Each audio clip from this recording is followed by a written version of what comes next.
You're live on YouTube now. So I guess you can start, Amanda. Hi, guys. Thank you for joining. This is Essence of History. Today, we're going to be talking about the anatomy of evil. I'm Amanda Armagast. Dominic Moore. And Dr. Bossi for Essence. Whew, Anatomy of Evil. Let's start with you, Dominic. Give me the most evil people you know in the history of humankind. Oh gosh. Hmm. Hmm. Okay, well, I'm going to start off strong. We're going to put Adolf Hitler there, of course. And we were just talking about this a little while ago, so I'm going to say I'll put Lenin there. Put Lenin. Vladimir Lenin. Yes, yes. Okay. So what about you, Amanda? I am going to go with Genghis Khan and Benjamin Netanyahu. Wow. Wow, you went right Yeah. on. Now, Dominic, let's start with you. What made you choose those two people? Well, I mean, generally, people power, oppression, and persecution. That's kind of my criteria right there. I, then I, I mean, Adolf Hitler, I think everybody understands. The Second World War, Holocaust, and so on. Why did you choose Vladimir Lenin, though? I just thought a lot of the policies that he sets up, and one of the reasons why, Stalin comes in later and is Stalin, is because he kind of fails his people in a lot of ways. He uses his power kind of poorly. And I think that now, Lenin definitely set up the stage for Stalin, but Lenin by far is in a different category. Lenin is more like I think, enabler. Yes, and we will come back to that because I do want to talk about Lenin and Stalin more. But I want to know from Amanda, how did you choose those two people? So I chose Genghis Khan because he has like I think he committed the most murder, or didn't he like commit the most military murders in history or something like that? Military, non-military, at that time it was no social media, so you could do whatever you could do and nobody would care. He killed the most people, but then also the fact that doesn't he have the most relatives too? Like if you look at people's ancestry, a lot of people in the Asian region would be related to Genghis Khan, right? Well, as a matter of fact, about 40 to 50% of the male people in Asia and Europe has some markers of Genghis Khan. Yeah, to the point where there's even this like blue butt birthmark that a lot of Asian babies are born with, and that supposedly means that you are a descendant of Genghis Khan. Yeah, Dominic, you and I, we cannot keep up. He didn't sleep with a woman twice. I would say have to. I think you cannot say sleep, rape, and so on. I don't believe he really cared much one way or another. I would say most of them were probably the latter. I don't think a lot of women were like so enthralled and willingly sleeping with him unless it was more of a power. Away. It's too long ago. We don't know. We cannot reconstruct all the atrocities. But your second choice, who was that? Well, I mean, I have access to the internet, so I can easily see what's going on currently. I can see the literal dead bodies of children every single day on my social media. And like it's Christmas, like in Jesus's birthplace, yeah.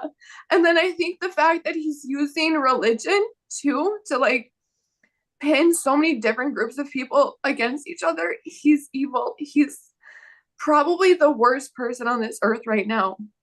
Yeah. Well, including dead people, like including the people whose bodies are still here decaying currently. I think that he can probably top them.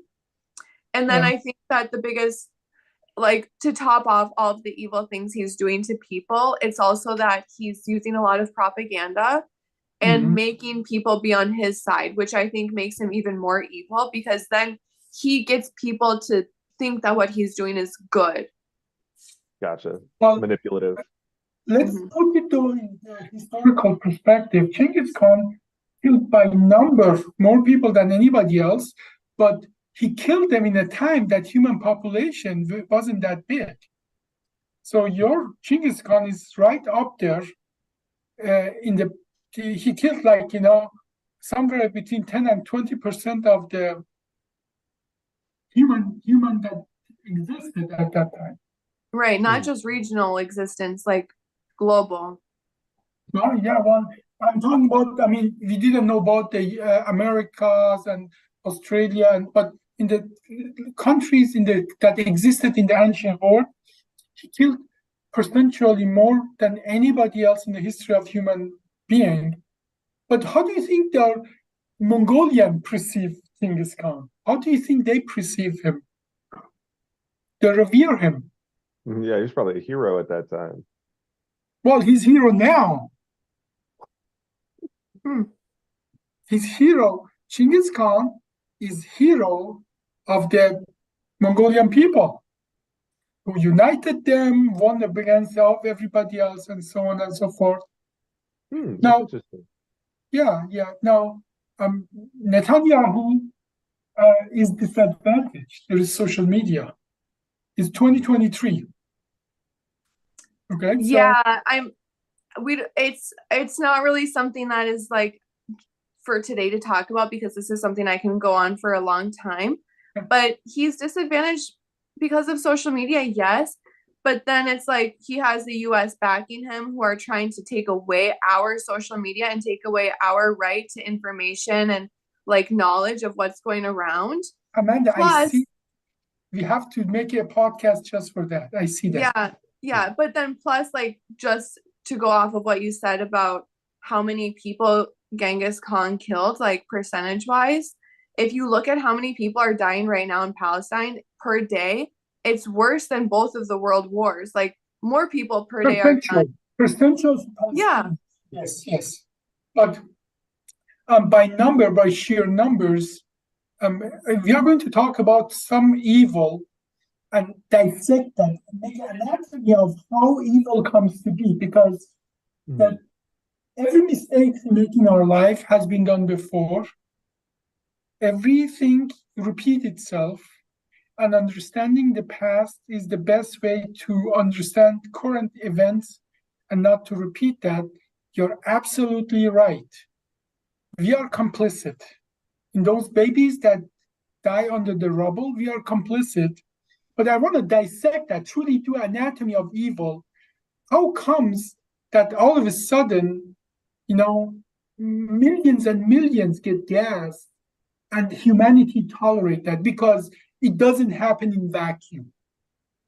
Right. I chose the anatomy of evil for a reason, because evil happens little by little, and we tolerate it little by little, and then it comes. And this is way too long to go talk about Genghis Khan. We can have a podcast just about him. Put it please on the list. We should talk about Netanyahu and current event. We should talk about that. But by sheer number, after Genghis Khan, there's a silver medal for evil in the world. Who's that? It is not Vladimir Lenin. How old? How far? Like, how old are we? This is protege, Stalin. Okay. Now, Stalin, I have been reading a lot of books in the past about him, but I'm just reading yet another book about him. It's just called Stalin. Oh, I thought you were reading a book about Lenin. Well, I have read many books about Lenin, Stalin, and so on, but I'm reading now a book about Stalin. And you see little by little how somewhat sociopathic person become a psychopathic person, and it moves on, and it becomes the absolute horror. Like you talked about Adolf Hitler. Adolf Hitler doesn't come even close to Stalin. Not even close. Wow. And even worse, Stalin killed mostly his own people. Mm-hmm. At least you can tell about Adolf Hitler. He was doing this for his people, killing all their stealing, killing, and so on, to make the German people more prominent. How absurd it is, it's no question about that. But Stalin killed mostly his own people. So, and how does a person that, he was actually not even Russian, he was Georgian. Oh, really? Yeah. He grew up in Georgia, and his parents wanted him to become a priest. And but that wasn't for him. He actually discovered that he had a very nice voice. He would sing and chant and so on in the church and so on. But then he grew up in the time of lots of turmoil. He grew up in the time that, in the middle of the 19th century, 1850 and so on, there was this peasantry in Russia, meaning that for all practical purpose, people who had land enslaved people who did not have land. And it wasn't slave per se, but like indentured servitude sort of thing? Yes, it was very close to that. Okay, so what that is that at that point, there were lots of people who absolutely were disadvantaged in life. They struggled for their life, and there was a huge disparity. When he was in charge, wasn't like most people were struggling, correct? I think that's what I listened to in my podcast, that there were more people struggling than doing okay.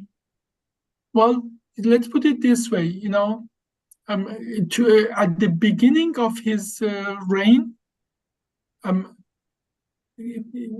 everything was worse than before the revolution. You guys know about the Russian Revolution, right?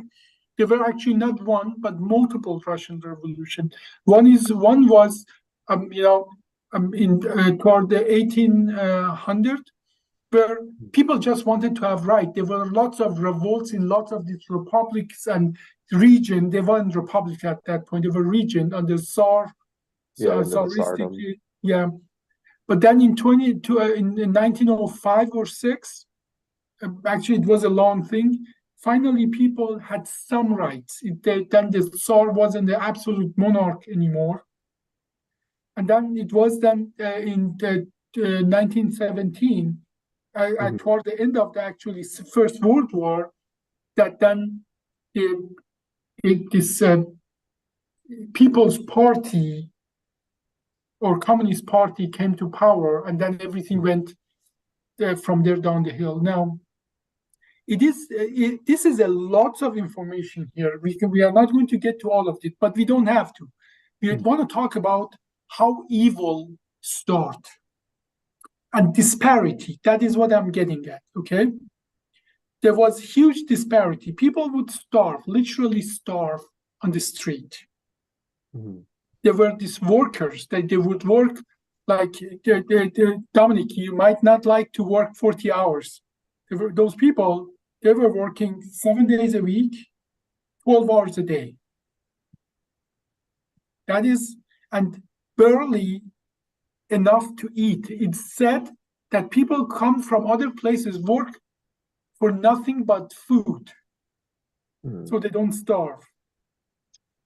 That is kind of disparity we are talking about. There were lots of rich people. Russia was rich, is rich still, but there was huge disparity in people who had the power, and if you would say something, you had no rights. They would do with you whatever they wanted to do. Can you imagine if you are in an environment like that you have no rights, no future, no way of expressing yourself? Can you imagine that that is a very fertile ground for extremism? Yeah. Now, Amanda, does that? remind you of something very current in our history right now. Yeah, actually, you were making a lot of thoughts come into my head. I fully believe that evil is a manifestation of trauma, different types of trauma. I think that's really what creates evil. Now, and as well, we talked about few of this, Lenin, Genghis Khan, Stalin, Hitler, and so on. We talk about all of these people. They are product of their time. If it wasn't Adolf Hitler, it would be somebody else. If it wasn't Stalin, there were plenty of Stalin there. He was just, by pure chance, probably, the one that killed the other evil. Yeah, and he's just the Stalin that made it up. Genghis Khan killed his own brother. He killed multiple of his own brothers. He killed his own children, so they cannot, put him out of power and so on. So one of the major part of evil, of the rise of evil, is extremism, and extremism is always needed a fertile ground. That fertile ground is what I just described to you. Disparity, huge disparity, and people who have nothing to lose anymore. Talking about Hamas, talking about the problem Palestinian. These are people who are born, young people, for 20 years in an open-air prison. They have no future, they have no rights, they can be killed at any time, without them doing anything. They have nothing to lose. And so, I like, before we continue, I do have one thing to say about why I said Netanyahu is evil, like compared, because obviously Hitler's. Let that go. No, I can't. I just can't let it go. Obviously, there's so many more evil people in the world who have done, like, percentage-wise more evil. And this is like, take this, knowing me, take this the way that I mean it. But I think that a huge difference between, like, Stalin, or maybe Stalin's not a good example, but like Genghis Khan and Netanyahu, is back then, even in the 50s, there was this idea that certain people were better than other people. And now humans have rights. Now there's like a general consensus, like, humans are equal. We all have these rights. So back then, I'm not saying that they didn't know, but it wasn't like a social accepted thing. Like, now we know all humans have rights. All humans are the same. We don't have slaves. We don't have indentured servants, things like that, at least in the US. But the US is kind of backing what's going on. So that's why I'm saying, like, in relativity, with all of the knowledge he has, all of the history that we have, we can look at the past, and also we can, like, look at how many doctors are in Palestine, how many researchers, scientists. They're not stupid people. So I think that's what makes it, like, the most evil, is like knowing that you're doing something bad and then trying to convince other people. The lack of empathy is one of the characteristic of evil, and meaning that with Netanyahu, he says that very openly, that these are animals, have nothing, they're dogs, and so on. But that is lack of empathy, and that across the board. When you look at the anatomy of evil, lack of empathy is always a big part of it. So we are talking about how the evil comes to be. Well, we talked about disparity and people who have nothing to lose, two very important characteristics, and then lack of empathy. That is the third one. Lack of what you just described. Now, this is very easy. If Netanyahu in 2023 can do what he's doing now, literally killing 10,000 babies, 5,000 infants, 2 years and younger, imagine what he would do 100 years ago. No, he has all the characteristic of evil, but no question. But that's not where I want to go. I want to talk about, truly understand how evil dominates, comes to be. So let's talk about, you said Lenin. I'm going to tell you why Lenin was very different than Stalin, okay? So when this situation happened toward the second half of the 19th century, so 1850 to 1900 in Russia, that all of a sudden peasants, they were freed. They weren't slaves anymore. That those few good things happened in that time period. So the workers start having more and more rights, and so on. But the disparity, the anger, the thing was accumulating for so long that the changes weren't good enough, not fast enough. So there was a lot of revolutionary kind of thoughts at that point, or power, revolutionary, like there were lots of fire was burning under the surface. So we talked about the disparity. We talked about people who have nothing to lose, and we talked about anger in the population, not one person's anger. Anger in the population is always as well this hate and anger. And part of that anger always translates in us versus them. Yes. For Adolf Hitler, it was German, Aryan against non-German. For Genghis Khan, or at that time, it was actually, it was softer. It wasn't. It was. He would give a city a choice to come and come to be under the power, but if they would not, he would kill like majority of the people. He would make mountains of the skull of the people. He would cut people in pieces, boil them, and use their oil to make firebomb of people. One time, one of his generals asked Genghis Khan for more soldiers because the people in one of the cities in Iran, Yazd, were too many for his soldiers. What do you think Genghis Khan told him? Kill half of them until your soldiers are enough to control them. If after you kill half of them, your soldiers are not enough, kill another half and continue until your soldiers that I gave you are enough to control them. And so they did. That makes me think another thing, actually, another characteristic of evil people is a more positive characteristic, which is intelligence, or they're not dumb, and they know how to manipulate, and they know how to control people. Otherwise, they wouldn't be able to be so evil, because they wouldn't get people to follow along. Anatomy of you're getting there. You see, you're coming with the eye automatically. They are not dumb people. As a matter of fact, they are very determined. You look at Mao Zedong, Stalin, Lenin, Adolf Hitler, Mussolini. These are very disciplined, intelligent people, because if they were dumb, if you are that evil and you are dumb, you get killed long before you accumulate power. It's not, it is just a filter mechanism in the system, So, yes, they are intelligent, they are determined, they are hardworking. Creative. In an evil way. Creative in an evil way. Yes, they are.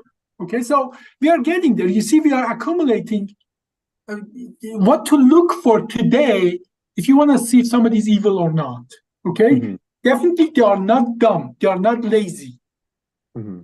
Okay? So let's move on, so people start having this first revolution, which was more like less a white revolution in 1905, that workers start having rights.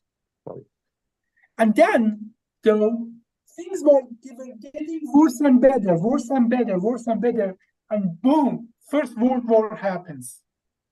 So there is always a major event that leads to evil. And for Stalin and Lenin, it was the First World War, where practically destroyed the economy, the upheaval from the war itself. For Germany, it was First World War and then the so-called Weimar Republic.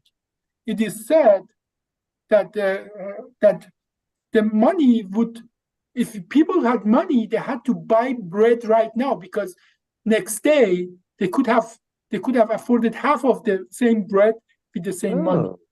The inflation and so on, the economy and so on, because of what happens. So it's always a major event that enables the most extremes. Do you think that's because extremists would be willing to, a major event is an opportunity to seize power, to seize control? Yes. Well, and also after major events, normal people, like the civilians, they're all in a sense of desperation or vulnerability. And that major event leads to higher tolerant of public for drastic measures. That is all what it is. When we are at war, we don't want to. This is how Iran, my country, now, certainly the monarchy and the Shah wasn't a democratic thing, but he was more or less, in many regards, benevolent, much more benevolent than what it came afterward. Okay? People had, they were growing, things were going the right direction and so on, but it was still lots of, disparity. Okay? And then, but what I'm getting at, it's always a major event. After the Iranian Revolution, Saddam attacked Iran. It was war. And then all of a sudden, we are attacked by Saddam Hussein. Mm-hmm. And we couldn't afford to dissent. We couldn't afford to criticize. We had to be all united and so on. That makes sense, because one of the things I was thinking about when we started talking about the lack of empathy is sort of how during World War II, when Japan attacked China and the rape of Nanking, for example, they convinced their soldiers, the Japanese soldiers, that the Chinese weren't in fact people, that they were animals to be put down. And so they didn't see them as human. And then as a reaction to all of these Japanese war crimes and then the Pearl Harbor, we create Japanese internment camps, and the American population is A-okay with that because the Japanese are animals and they're going to attack us. So it's this cycle of dehumanization and lack of empathy. Exactly. Dehumanization. They're related, not exactly the same, but lack of empathy, dehumanization is always. Like Hamas, they're animals. Mm-hmm. So they're dogs. They have no right to live. It's not like, you're in war and so on. Dehumanization is always a characteristic of evil. So, you see, we are gathering this characteristic. We understand all of a sudden, we can put them together. And if we hear it, somebody dehumanize any other human, doesn't matter. We know this might be a trap and where it's going to end. So, same thing happened, this First World War, drastic measures, things are going to major events. And then even at that point, actually, I'm really sad to say, these revolutionary voices in Russia, they weren't what we understood later on under the Communist Party and so on. Now, what is the other name for communist? Have you heard the word Bolsheviks? No? No, you haven't. So let me explain that to you. These revolutionary voices, there were lots of intellectuals. They knew something needs to happen. They were agreeing in one point. They need intellectuals get together and lead the working class, because they knew working class has been put down so long, they don't have the intellectual capacity to really lead the society. Okay. Well, that is what they were thinking, okay? So, and that was literally that these two groups in the Communist Party. As a matter of fact, I'm not sure if they called themselves at that point even Communist Party. It was later on they became Communist Party, but there were two groups of people. Now, Bolshevik, now it's a very well-known term used now for, as a derogatory word for communists. Nazis use that to say, that for the communists. And it just means in Russian, it means the majority. There were another group of people called Menshevists, which is the minority. I have heard that one. Oh. Wasn't the Communist Party, when it was formed, called the Party for the People, or the People's Party or something? That's still called in everywhere. People's Party of China, People's Party of Cuba, People's Party, and so on. But now these two train of thoughts, they were separated. They said, okay, we intellectual, we have to guide working class. Okay? But the minority or Menshevists, they were thinking party has to be democratic, has to have a democratic structure. Like working class has to choose who the party members are, versus the majority, the Bolsheviks, they were thinking, no, the party chooses who belong to the party. So up, down, or bottom up, democratic, non-democratic.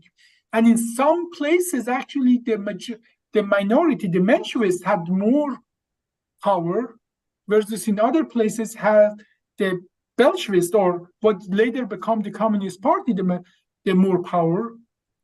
Guess what happened then? They start sabotaging the minority party, literally doing things and attributing it to the minority. Like they would go and kill people and say they did it. Blaming other people, doing a small evil, well, it's small in proportion, okay? Yeah. Doing small evil and then blaming the others is a major part of evil. Happens all the time. Bombing a hospital and saying Hamas did it, that is just like from the textbook of evil. Yeah, shift that blame. Nope. Shift that blame. Yeah, it's Hamas that is hiding among, the children and so on. It's not us. It's not really us. It's so shifting. So, but what happened? Like, why Lenin was the leader of the majority, the Bolsheviks.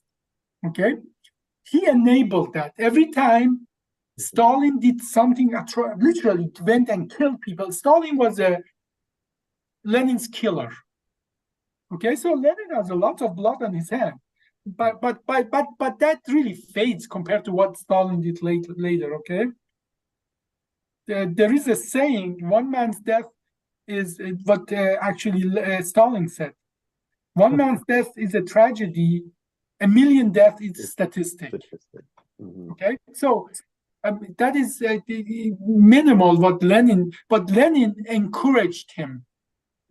Yeah. So another characteristic of evil is that you get positive feedback from small evil.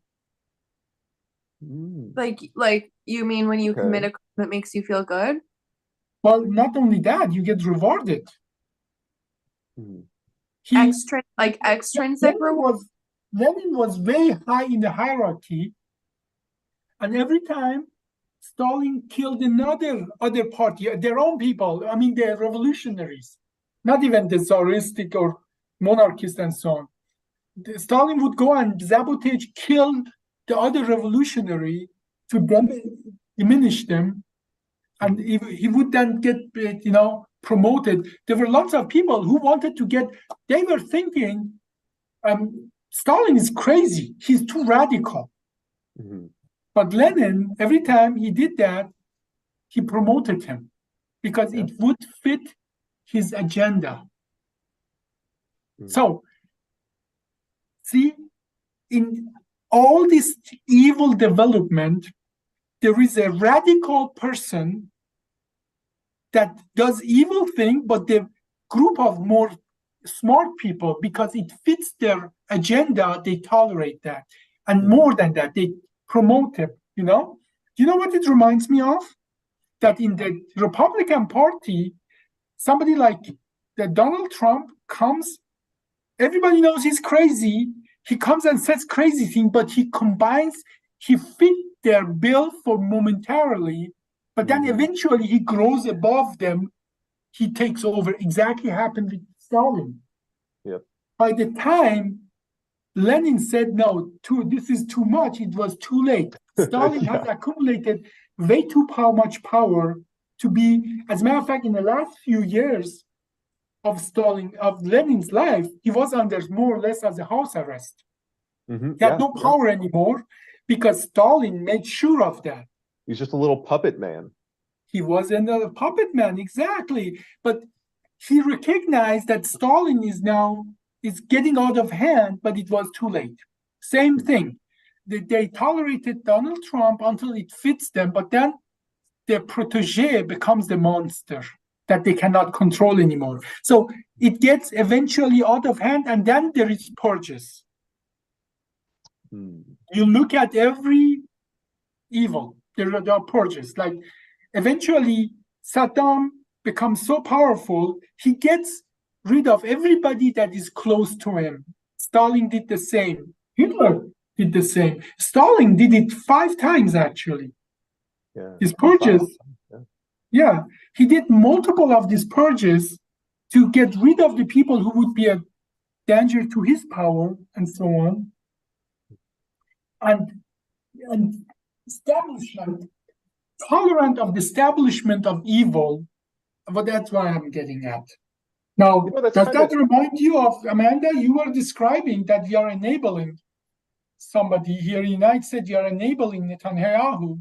We are giving him weapons. He's killing those babies with our weapons. Yeah, that's true. But I don't think that the United States is enabling him because that we agree with him. I genuinely do not believe, and it might just be my optimistic point of view, but I genuinely don't believe that these people that are siding with him in Congress or in the Senate, like the people that matter, I think that they are siding with his money. And I think that they just have certain things that they have to do financially with AIPAC or whatever it should be. I really don't know all the details that deep. I don't want to know either.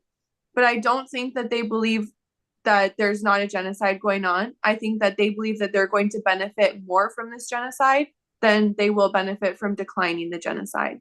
Well, in every epoch, in every history, there are people who know what's happening is wrong, yet enable it and tolerate it. Yeah, exactly. You're talking about anatomy of evil. Tolerance of evil is a part of it, a small evil. Evil does not happen in vacuum. Precisely. It happens little by little. Things get worse and worse.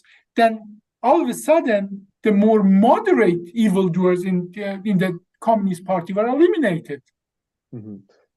One of the things, in one of those purges, one of the major architect of the Communist Party, Trotsky, had to go to exile, and then they went to Mexico and killed him in Mexico City in his home. So, and then when you get to the point that the revolution eats its own children, that is a term, actually. There's a revolution, and then the revolution, it happens so systematically and every time that there is a term for that. We call it the revolution eats its own children. I kind of like that. That's it's very poetic, but also very no, descriptive. it's not poetic anything about that because they eliminate more moderate crazy people. Then what stays is the crazy people. Well, it's interesting because I guess like simple it down, a lot of the times you cut out the cancer, so to speak. So it's always strange to think of the cancer getting so big it cuts out the healthy tissue. Yes, well, it's not completely healthy, but when you get to the purge, then you know the next step is evil. Happens all the time. Okay? And then you have evil. So we go through the stages of evil, right? Disparity, people who have nothing to lose. Then dissatisfaction and turmoil, which breeds lots of crazy people. Not only Stalin, there were more than that. And all these people who are bred like that, they have one characteristic. They have borderline personality disorder. Dominic, you are even though your name says Amanda, I'm going to call you Dominic. Now, you went to med school. What is the characteristic of borderline personality disorder? So, in fact, one of the simplest ones is they have like the solid understanding of just white and black. There's no gray. Either things are great or they are awful. You are useful or you are the devil. Like that's basically it. You just one of the two categories. You're either with us or against us. Precisely. So every time you hear you're either with us or against us, every time if you don't support us, you are with Hamas. I'm not freaking with you or against you. But if I have to choose, I'll be against you. I don't care. No, but every time you hear from somebody, you're either with us or against us, that is a characteristic trait that you have to be careful for.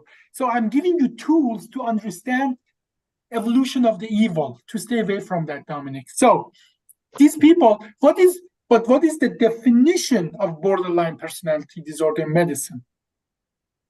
There are people borderline, we used to understand things are either the psychosis or personality disorder, depression or schizophrenia, and borderline is somewhere between. We now understand more. Borderline is still the old term for these people who have bipolar traits, but as well schizophrenia, it's schizophrenic kind of traits. One of the characteristics of that they have narcissistic, there are more than that. But one of the important things why Saddam, Hitler, Stalin, Mao, they all had this borderline disorder, they don't fully understand the consequence of their action. Yes. And that is why they take big risks. They do things that a normal person wouldn't do. Then we call them courageous, or people of their time, they call them courageous, brave, and so on and so forth. In truth, 100 of those people exist. 99 of them die because they do crazy things. Like Stalin would go in and start shooting everybody. There were more crazy people. He's the one who survived. It's actually very interesting. One of the things, because commonly like borderline personality disorders, if they don't achieve like the level of success, they'll commit suicide. It's one of the bigger dangers for it. And it's never because they understand. If they survive the suicide attempt, they're always like, holy cow, I didn't think I was going to die. Like, so that is a characteristic that in a situation with turmoil, dissatisfaction, people have nothing to lose. It's a fertile ground for extremism. Certain number of these extremists that have borderline, they do go and commit atrocities and bad things, and some of them get promoted, go to the next step, they climb the ladder, and then it goes on and on and on, and then you get to a major event in the society. It can be a depression, economical depression, war, or something else, and boom, you have and a group of intellectuals that promote that because they need that extreme person. They think they know he's crazy, but they think they can control him. They think when it gets there, they can just unplug him. They're always wrong. Once it gets there, you cannot control that anymore. And then it goes to the next step, purges. Like, see how Trump treats the other people that are running against him, how he dehumanized them. He doesn't kill them because he cannot. But he said, he socially said, you can give them up and I pay for your thing and so on. He's just not in an environment that he would be thriving. He's born 100 years too late. So, but now, and then it comes the major event, and it comes the purge, and then evil. So, this repeats itself again and again and again. You can go read the life story of Saddam Hussein, Mao Zedong, Khmer Rouge, the Red Khmers in Cambodia, Hirohito, Mussolini. You can go read story of every single of them. It is all the same. And then once they go that high, you can as well see they behave all the same. It is about we are doing it for the people. This is what's necessary. That this is a less of an evil, and so on. Now, I hate to say that in a smaller cosmos, that happens as well in some companies. In a clique of people, this mechanism, it doesn't require like a country. No, it happens in friend groups. It's just human. Like, if something's going to happen to humans, it's going to happen on every scale, just because it's in our blood. Like, that's just how we are. Yeah. And then the part of that is, the gaslighting, changing the blaming and so on, especially blaming people who are doing good for your own evil and so on. Now, Amanda, we are going through a process with one of evil entities right in Twin Cities, and what they are doing, knowing good and doing the opposite is a hallmark of evil. Right. You're not dumb enough not knowing what good and evil is. You know what good and evil is. You know that one surgery can kill people, the other surgery has 10 times less blood loss, 20 times less, 2,000% more. The other procedure had 2,000% more infection rate. You see that, you have the data, and you decide you want to be on the other side of this equation. So this evil doesn't happen it doesn't happen rarely. It happens all the time. So you just need to open your eyes, and you see it all around you, and the formula repeats itself. It is all around us. So do you think that people are, like, for instance, Benjamin Netanyahu, do you think he was born evil, or do you think he's a product of evil? If you go look at the picture of Stalin, you see a pretty good-looking young man. I don't believe people are born evil. I think part of it is product of their situation. Now, let me tell you something. Both of you, probably that's part of your curriculum in the school, in the K-12 school, the Lord of the Flies. Have you read that book? You want to explain what that is, Dominic, to Amanda, what that is?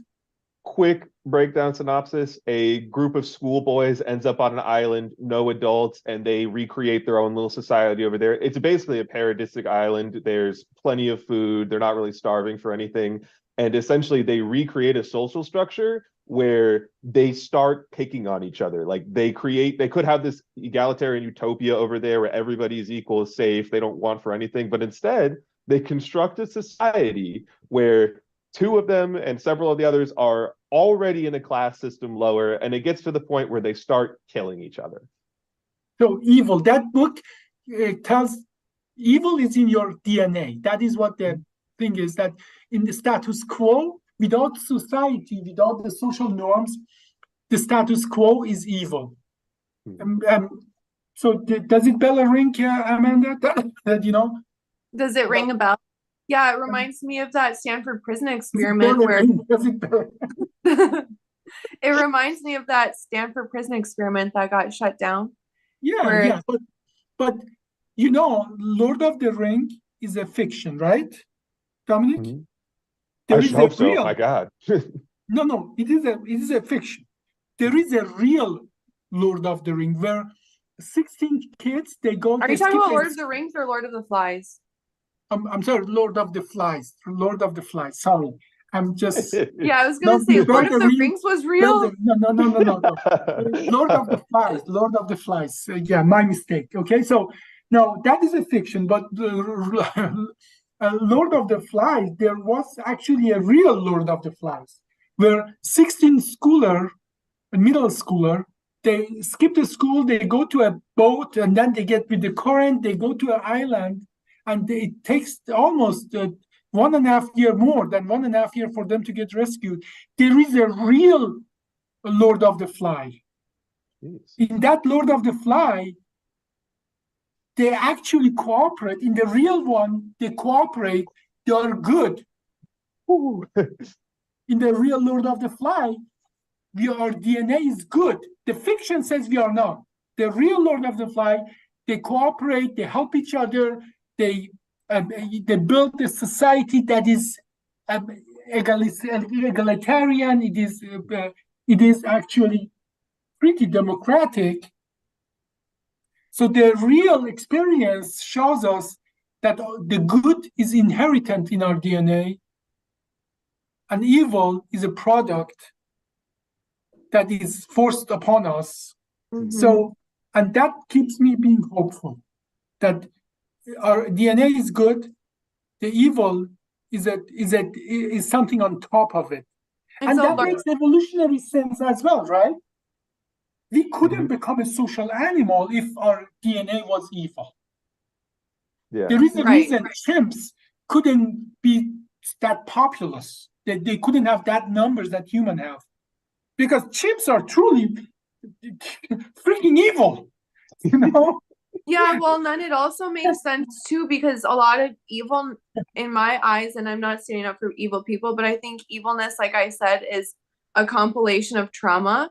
But I think it's also a defense mechanism where you're always it starts as a defense mechanism where you're gonna bully people that bully you, or you're gonna bully people so you don't get bullied. But then it starts becoming a power thing where now you have a little bit of power, so you liked that, and you're going to keep doing it and become evil. So I think that's where that prison experiment is a really good comparison to the real Lord of the Flies, because the difference is those are adults, but also those are adults who were given a level of power, so then they abused it.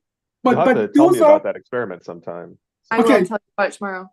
Well, but they put them in a prison guard prisoner situation already. They were forced into that thing. They weren't put on an island. And so well, they were given prisoner and guard, yes, but were they given rules to abuse people? No. Do I ever abuse my pets? No. But I am their boss. There is you know? But what if your pet start biting you? Then you would. During this podcast, Chimmy bit me 4 times. Did you see me have a reaction? No. I was actually going to talk to Charlie about that later and tell him to see if I had a reaction. My cat bit me 4 times during this podcast, and I did not bite her back or become a freak or kill her. I want to see that when you bite the cat back. I really want to see that. That would be a sight. Well, sorry. One more thing. Actually, when I was younger, I used to want to show my cats that I love them, so I used to lick them. Okay. Well, I think we are coming. I hope I gave you 2 of you at least some tools to recognize evil, the stage of evil, to be able to dissect it, to understand the anatomy of evil. Because if next time somebody says my opponent is it's not even human, then you understand we are very close to this ingredient that makes evil. Okay? Yeah. So we could talk days and days, and I think we should talk another time about this individual like Stalin, Lenin, Mao, Adolf Hitler. We need to know the story. We need to understand them. We are not glorifying them. We are understanding them. So we understand the traits that makes them, not to repeat the history, okay? But we need to talk about them. Yeah, because I think that's important. Because in all of these situations, one of the things that constantly comes up is it's just allowed to happen, more or less, because it all really takes for a great evil is just to permit it to happen. Tolerate them. We tolerate them. But that's why I'm proud. Young people are on the streets. They are not tolerating babies dying in the arms of the mother and father anymore. They are not tolerating anymore. This, and no matter what they say about TikTok, that's why I love the TikTok. Okay, that I get my news from that, because that is still filtered, but it's less filtered than any other social media. Okay, so information, and I believe in good of people. I think Israelis themselves, if they are confronted with that, with the majority, would not stand for it, what's happening there. Okay, so an American, Amanda, I know you and I had this conversation that, you had this something that some people who are close to your heart are on the other side. No more. I was telling you that, if they really know all the information, I don't believe in their heart they are evil, and I still believe in that. Okay, I think that information, that knowledge is the antidote to evil. Okay, so I think we have to wrap it up now. Before we end it, who do you think are the two most evil people? Oh, I have so many choices. I know, it's hard. It's hard to weigh it. Yeah. The way I measure my evil is that if they were in the same situation, they would have done more damage. Not by the sheer number they killed. Like, yes, Genghis Khan killed a lot of people, but everybody would kill anybody in that time. That was the status quo at that time. So he was evil by number, but he wasn't that far from norm. Okay?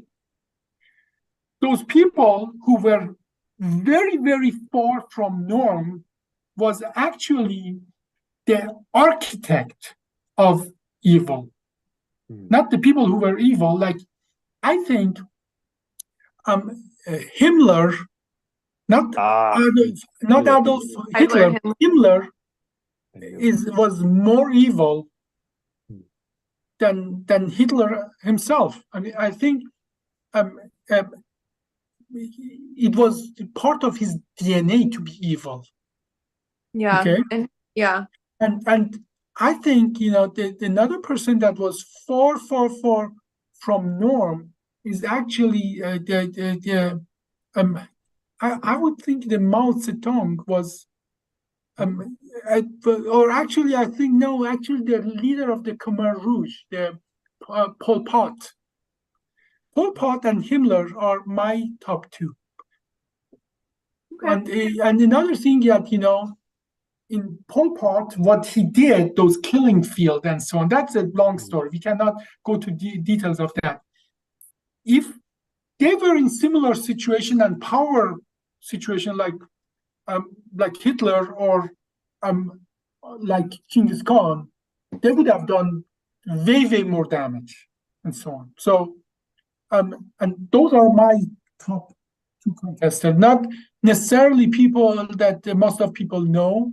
Yeah. But if you look at the ingredient, that is evil, like a pure essence of evil. These two people.